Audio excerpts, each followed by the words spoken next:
Mamanya si Rehan adalah dalang dari semua kejadian yang menimpa permasalahannya si Rea dan keluarganya, guys.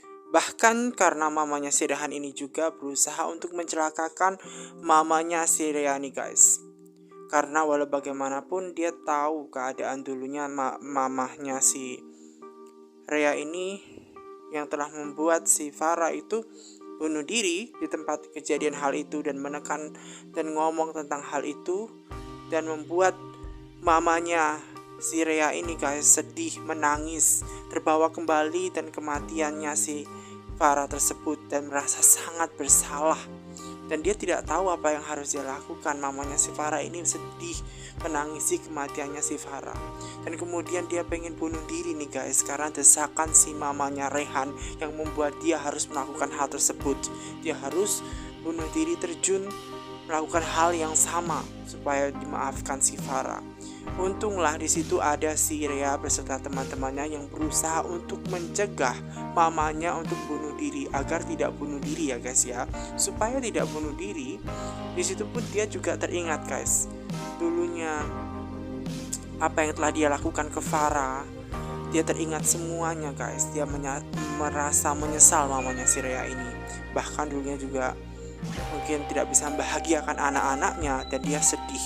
Namun dia juga mengingat baru-baru ini dia senang dengan si Rea dan hidup bersama bahagia. Makanya si Rea ini berusaha untuk meyakinkan kalau tidak ada mamanya, siapa yang akan bersama dengan si Rea.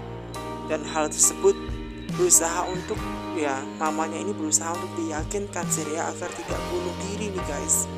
Dia melihat kenangan-kenangan, kemudian akhirnya berusaha untuk tidak bunuh diri, malah jatuh, guys. Dan berusahalah mereka semua untuk menarik si mamanya Rea agar tidak jatuh ke bawah. Dan alhamdulillahnya si mamanya Rea ini nih, guys, bisa langsung terselamatkan. Dan di situ si mamanya Rea alhamdulillah berhasil diselamatkan. Namun justru si Rehan ini malah ditampar oleh ibunya sendiri karena membiarkan menyelamatkan si mamanya si Rea seperti itu.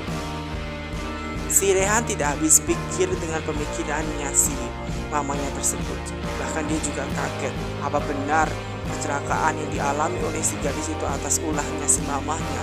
Dan ternyata hal tersebut benar, dan membuat si Rehan ini sedih dan bingung atas sikap mamanya. Mamanya bilang dia tidak sengaja karena pada waktu itu dia menabrak bukan si gadis, tapi tiba-tiba gadis muncul kecelakaan. Jadi dia berusaha meyakinkan katanya dia tidak sengaja kepada si gadis ya, guys. Dan hal tersebut membuat si Rehan ini sedih melihat mamanya seperti itu. Apa yang telah merasuki mamanya sehingga menjadi wanita yang jahat seperti itu. Si Rehan sedih melihat mamanya seperti itu nih, guys. Dan dia berusaha untuk menelpon polisi agar mamanya ini sadar seperti itu, bahwa dia melakukan